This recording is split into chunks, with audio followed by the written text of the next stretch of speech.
Originally, this video was part of a Udemy marketing course, but I've decided to make it available to you for free right here on YouTube. If you'll remember, Section 1 was all about theory, all kinds of theories. This video is also about theory, but we didn't put it in Section 1. You see, the sales funnel is so important to the success of your marketing, it got its own section. This is Section 4, Lecture 1, the sales funnel. Here we go.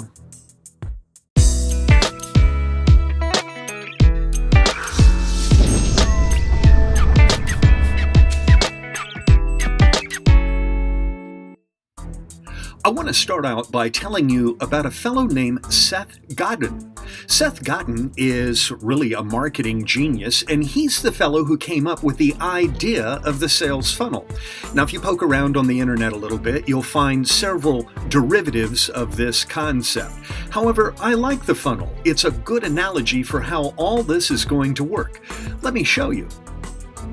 I thought we should start off with an obvious question. What is a sales funnel? And in a nutshell, for me, it's a very easy way to envision the process your customers move to go from prospects down to paying customers. And at each step in the sales process, a lot of our customers come out of the funnel. And so when we end up at the bottom, we have very few people left from this big group that we started off with. Now, why do you need a sales funnel? What is the importance of this idea?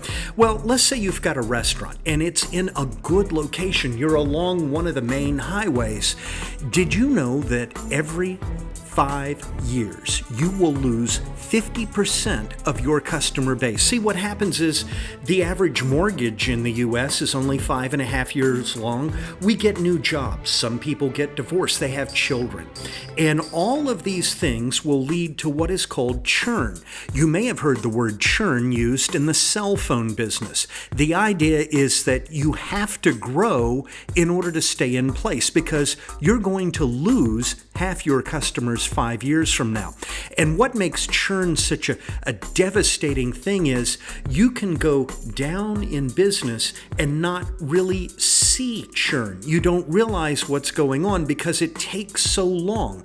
It's easy to blame the economy or to blame Obamacare or any of that outside noise that distracts you from what's really going on with your business. So we need to address churn, and we need to have a sales funnel in place to get these new customers.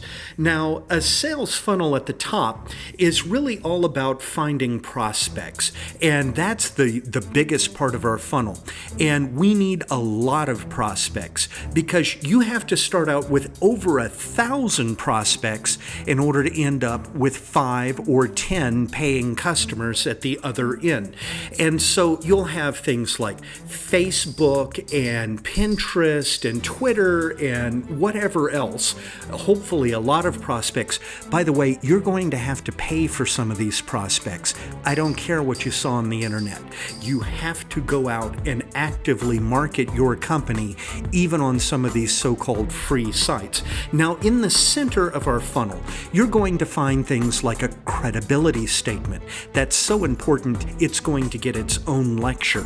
You're also going to find things like email. People will sign up and give you permission to talk to them again in the future.